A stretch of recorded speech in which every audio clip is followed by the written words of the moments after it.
my family and I are walking around Target and I spot the woman and I'm like, John, that's her. And I panicked. I froze and I was like sweating. And she said, oh my gosh, how? She came up, she gave me a big hug and she was with her kids. And she said, oh, that's your little, and we were talking like we were both like human, which was weird. I had never seen her like that. It's like when you see your teacher outside of school and you're like, oh, you should go grocery shopping too. And then, how are you? Blah, blah, blah. And we went on and I thought, oh my gosh, she's just a person. Like she's normal. She didn't look great. Neither did I. I mean, we weren't wearing makeup. We weren't trying. And it was like, oh, we're just people. We're just like living. And that was like, she has no power over me anymore. Hello and welcome to Adapt or Die, the podcast show where leaders share real stories behind their pivots. My name is Andreas Pedersen. I'm a former tech CEO that turned executive coach and founder of Leaders Adapt. Welcome so much to the show, Cheryl. Thank you. Thank you for having me. Happy to be here. You are the brave first one of this mini-series. In the book, your story is very moving, very raw, and I think a lot of women out there will be able to identify themselves in the situation that you were in. But take us through 5 minutes before everything changed for you. Where were you? Who was in the room? What was the situation? And when did you sort of hit that breaking point? Oh, I feel like it's a much longer story than I could even capture here, but I do have this vivid memory of one of the first weeks working for the CEO and having a moment with her where I thought, if she doesn't appreciate this thing that I built for her, she won't appreciate anything that I ever do. In that moment, I had to choose a path. My options were, walk away now because it's never going to work out. Try to make this work. Try to make her love you. And I unfortunately chose that path for a while. For about a year and a half, I spent going down that path. Tell me more about that path and what were the pain points and what did you go through? And please talk in the terms so the listeners might be able to identify themselves being in that struggle today. And yeah, obviously we'll talk about the solution later on, but walk us through sort of the details of those years. So if you picture it, it is probably the first full year after COVID, 2021. I'm in this new job, this company who I had followed for a long time. Beautiful, they make beautiful products, and still to this day admire their products. But had been following them for so long that when they wanted me to run their HR department, I was blown away and flattered. So I had to say yes. I took the role. It's a year into a global pandemic. I've got a new baby. She's 1 year old. We've got a new house, a new mortgage, and there were so many parts of my life at that point that were already making me insecure, right? Being a new parent and having this more expensive home and starting this new role, that now walking into a situation where I now had a CEO who didn't trust anything that I did from the minute I started with her. It unraveled all of this insecurity and all of these, all of these moments that brought me back to my childhood when, it wasn't good enough that I scored 4 goals. Why didn't I score 5? Or to, when I'm in my early 20s in my first HR job, when I didn't know anything and I was hoping nobody would figure it out. And working with this woman brought all of that out all of a sudden. It was just these moments. She figured it out. Somebody figured out that I don't belong here. Somebody figured out that I've been faking it this whole time. So I would say that it was just when I chose that path in that first week, when I said, okay, it's going to be really tough to make her happy, but I'm going to do it. It was a difficult choice. And it, looking back, very stressful.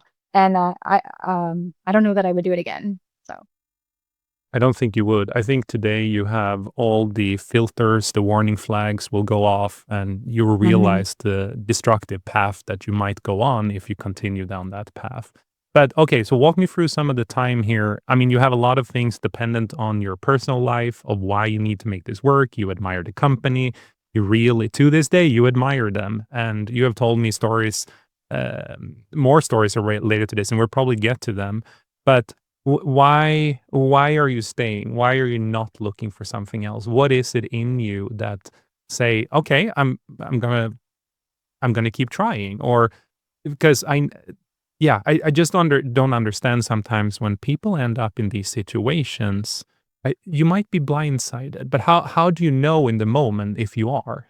When I looked at this woman, she was not the first female CEO I'd ever had, but one that commanded a room. And when she spoke, everyone listened. And I thought, I want to be just like her when I grow up, right? She was, she exuded this confidence and was just very charismatic. And so when I handed over this first project to her that first week, and she looked at me and said, Cheryl, I didn't know I was going to have to do your job for you.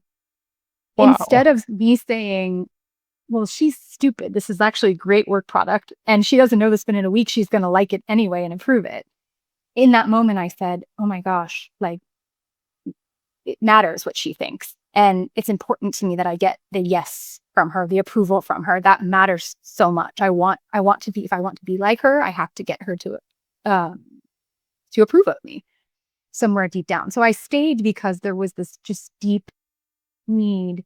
And I don't know if it's being a woman and sort of needing the validation around you, or, it could go back to my history of sort of, that's the way that I was raised, of making sure that everybody around you had what they needed. But there was this deep need to people please. I think a lot of women can identify with that. And then also this, I feel like I have to prove her wrong. Like I have to show her that no, I do actually belong here. She hired me for a reason and she's going to find out quickly. That's why. So we talked a lot about how during the writing of this book, how being an overachiever sort of was the path of how you started. You just mentioned you need to score more goals in soccer because Mhm. scoring just 4 wasn't enough. How long did it take you, and how old were you where you sort of realized that that's maybe not the most healthy path to continue in the work life or as a mother or as a wife? Sure.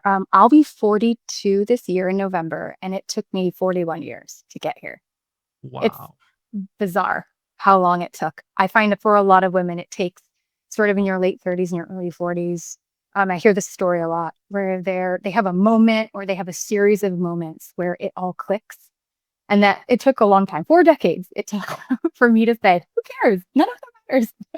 So, I've seen you evolve. You and I, for the listeners here, I actually hired Cheryl a few years later. And we're going to go back to the story in a couple of more situations that she was in. I did hire her, and I felt that she was amazing. She was like an A plus player, and um, yeah, every time we talked early on, I'm like, "Why are you sandbagging? Why are you holding back?" So I got to work with you when you were going through this transformation, which was very amazing to watch.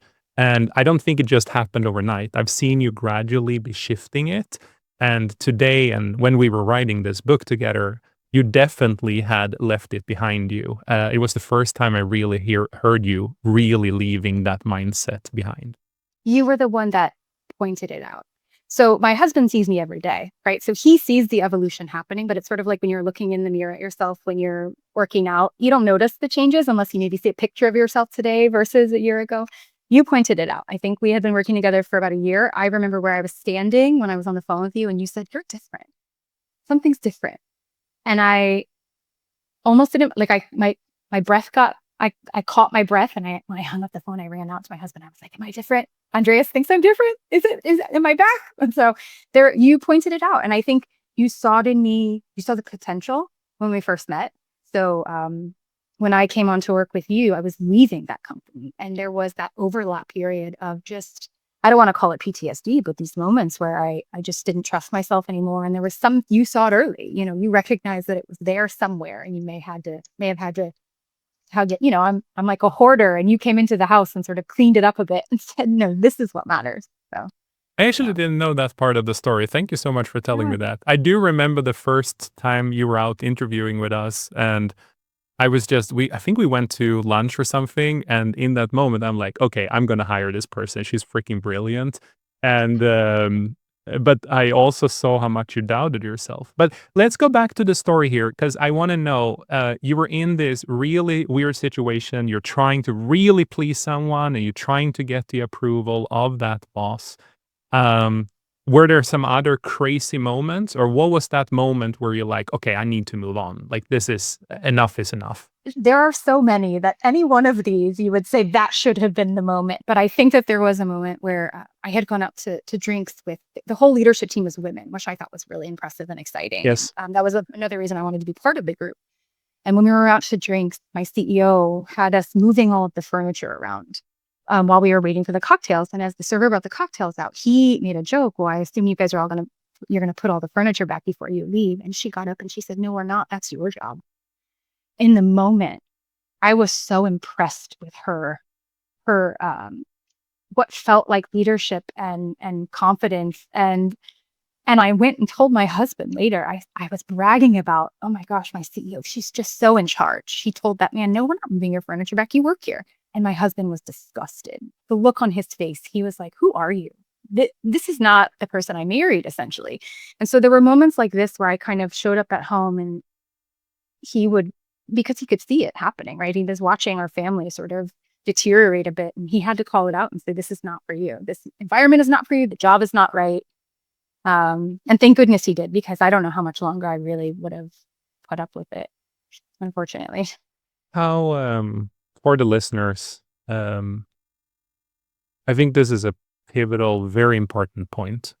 Do you think that when you're in these toxic environments, that you realize it yourself, or do you always need someone else to sort of help point it out? I think I needed help seeing it. I was in it. It's one of those things you can't see the forest for the trees. Mhm.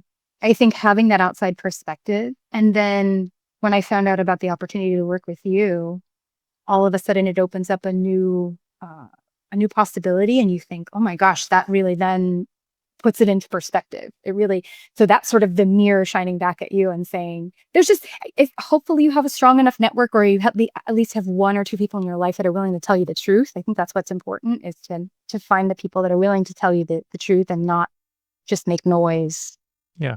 I think it's super important that you are part of a network. For the listeners, I think it's super important that this is not just a network for socializing. This is a network of people who tell you straight to the face, like, hey, you're not the same person anymore, or you have changed and I'm not sure you understand this. I think people sometimes are too afraid to just speak with directness and radical candor. And I think you need to surround yourself with those people.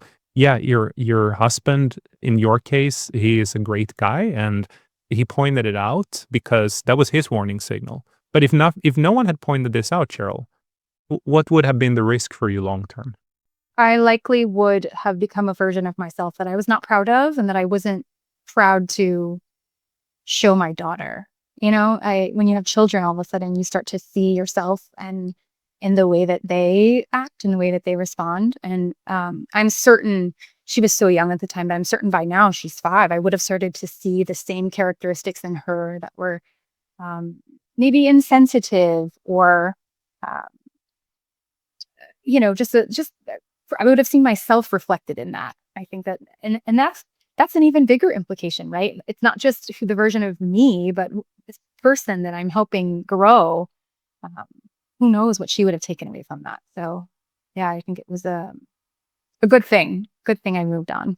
I absolutely love that you took the conversation there. Throughout the years when I've been coaching and mentoring um, different people, men and women, but especially women, they don't always draw the connection of the generational pain that they might inflict unless they do the hard work and really focus on understanding who they are. And what then ends up happening is just becomes part of their identity when they are suffering in silence, instead of actually trying to make a difference. The trick for a lot of people I worked with is they're not always aware. They're not always aware of what state they're in and how the goalposts have slowly been moving from one side to the other. And they think this is who I am today. Um, but then when they start, and it goes for men as well, when you start having kids, like, you have to really go introspective and really think, who are you? And am I showing up the way I want to show up? Always say the 3 great equalizers are fluorescent lighting, humidity, and children. Like, those are the things that are going to make all things equal for everybody. And having a child really makes you look at yourself and think, oh no, like everything I do matters all of a sudden. So it's pretty cool experience so far and scary. I love it. Okay, so what was the first step of breaking this cycle? We talked about what the triggers were. You still picked up the phone from a recruiter who said, "Hey, I got this opportunity from you." But many people, and I think some of the listeners will hear, they're like, "No, I'm just going to suck it up, and I'm just going to keep going. Things will get better. It's just a seasonal thing. Everything is okay." What would you tell those people? So if you don't have somebody in your life that will call you on it, I was lucky enough to have my husband, a partner in my life that could point it out. If you don't have that, I think maybe there's a moment where you might find yourself laying awake at night, staring at the ceiling, overthinking something, or just extending too much of your natural energy on anything involving the situation, right? The thing you have to turn in, the event that's happening in 3 days, what you might wear or what you might say in the meeting. A majority of your energy should be spent on your life, the things that matter, the things that happen after this job, because no job lasts forever, right? So when you find yourself just overwhelmed with thoughts about how Monday is going to feel, right? The Sunday scaries. That's a signal. That's a huge signal. I mean, also be paying attention to your physical well-being too, right? Because it could be if you're feeling pain somewhere, that could be referred pain from some of this. It could be, you not being able to eat or you eating too much. If there's anything about the way that you physically show up that feels different, something's not right. So you have to start, like you said, being a little bit more introspective and asking yourself those questions, those tough questions. How do you go away from not seeing this as a failure? Because for a lot of people that are either insecure overachievers, have imposter syndrome, is one of the biggest fears. Like failure is not an Mhm. option. How do you reframe this to something positive? The person I turned into, that I show up as today, is, oh, you have no idea how powerful I am now. You have no idea how self-aware I am. And it almost scares me sometimes how powerful I feel after having left that experience. And one of the things that did it for me was long after I left that job, I'm working with you and it's a weekend and my family and I are walking around Target and I spot the woman and I'm like, John, that's her. And I panicked. I froze and I was like sweating. And she said, oh my gosh, how? She came up, she gave me a big hug and she was with her kids. And she said, oh, that's your little, and we were talking like we were both like human, which was weird. I had never seen her like that. It's like when you see your teacher outside of school and you're like, oh, you should go grocery shopping too. And then, how are you? Blah, blah, blah. And we went on and I thought, oh my gosh, she's just a person. Like she's normal. She didn't look great. Neither did I. I mean, we weren't wearing makeup. We weren't trying. And it was like, oh, we're just people. We're just like living. And that was like, she has no power over me anymore. I could just let go. I thought, oh gosh, that was so freeing and uplifting and liberating. I could just walk away and whoever I am now is so different because of that one moment, which is bizarre. From when I first met you to today, your body language is completely different. Your facial expressions, the way you keep eye contact, the way you believe in yourself when you say something.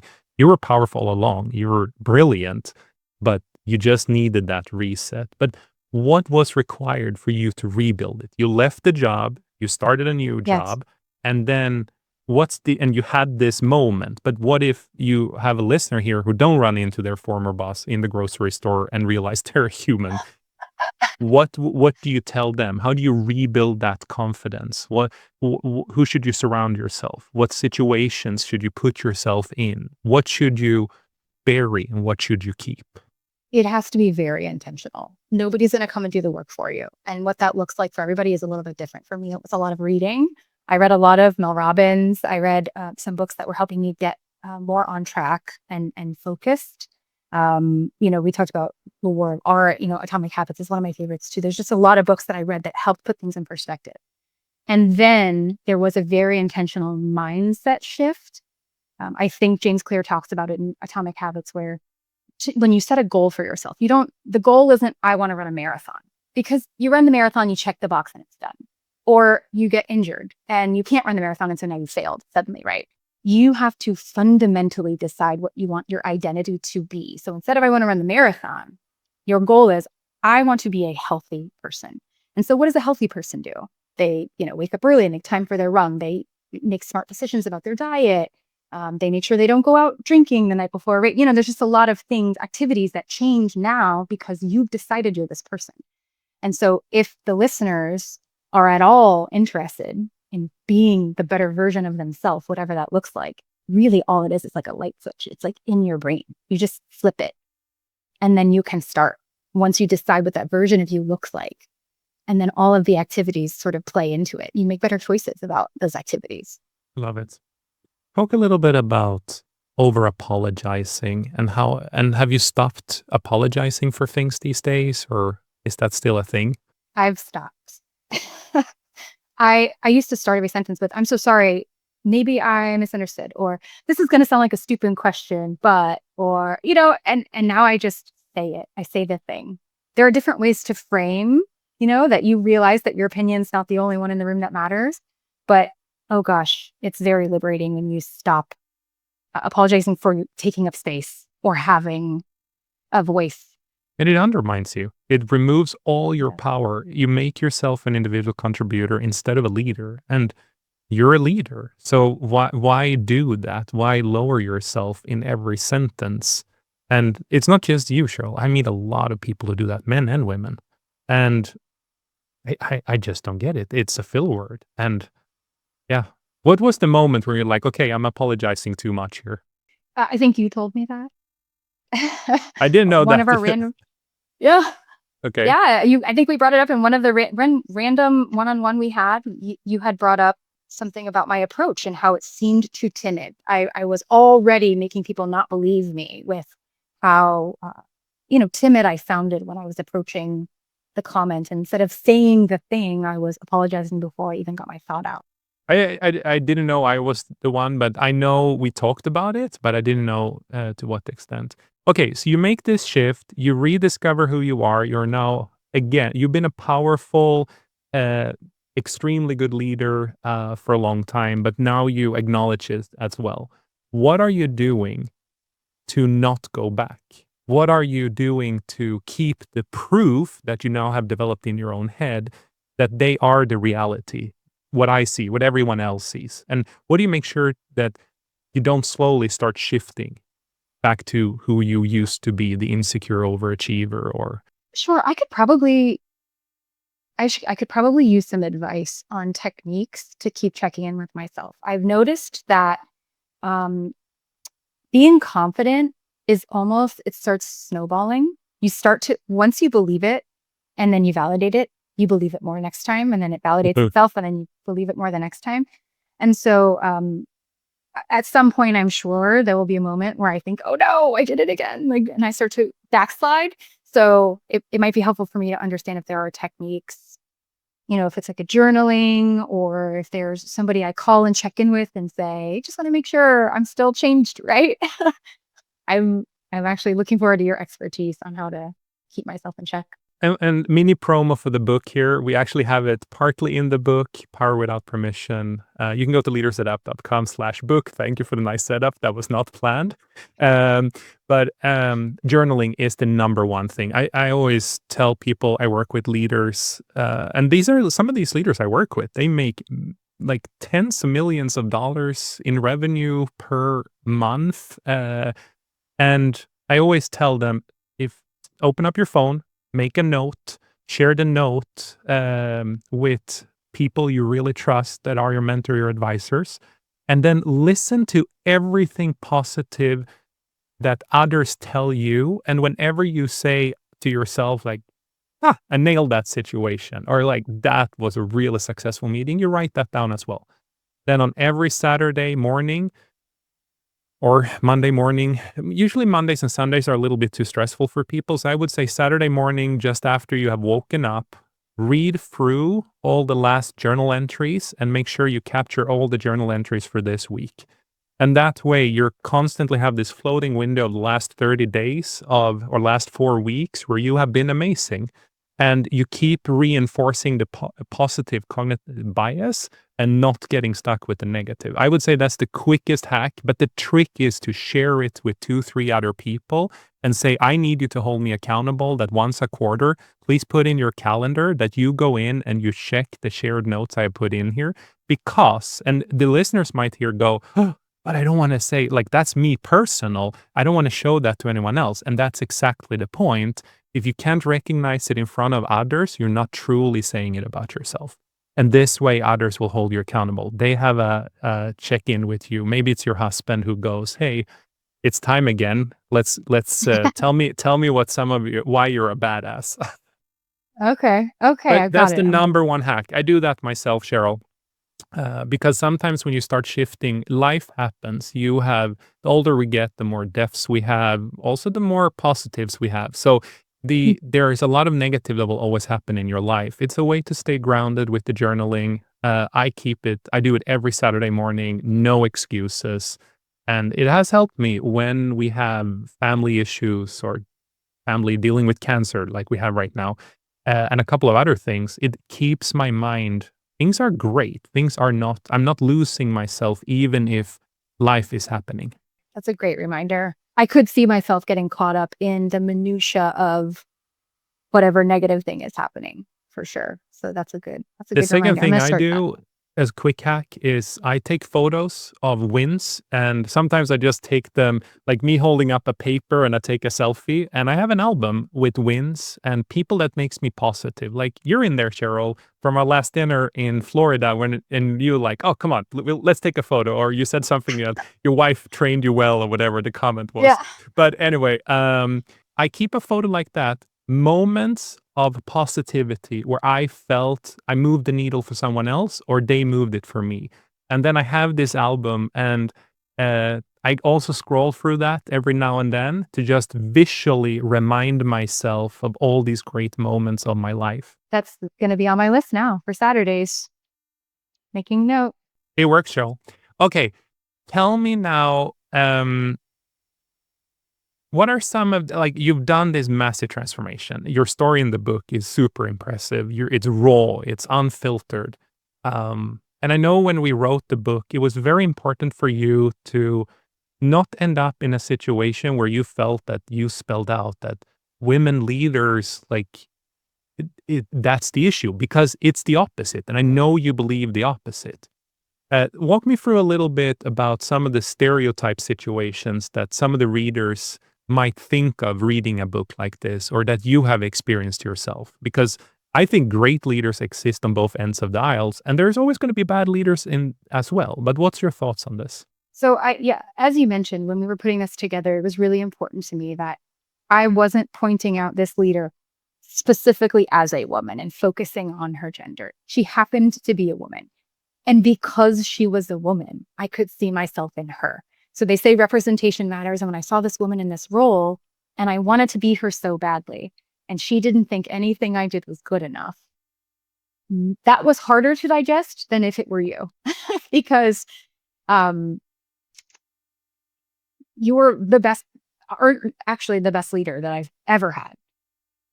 And sometimes I think maybe it might be easier sometimes for a man to be in a leadership position because we all expect men to be in leadership positions. And so when I saw her in this seat at a table with all women, she had created the table with all women around.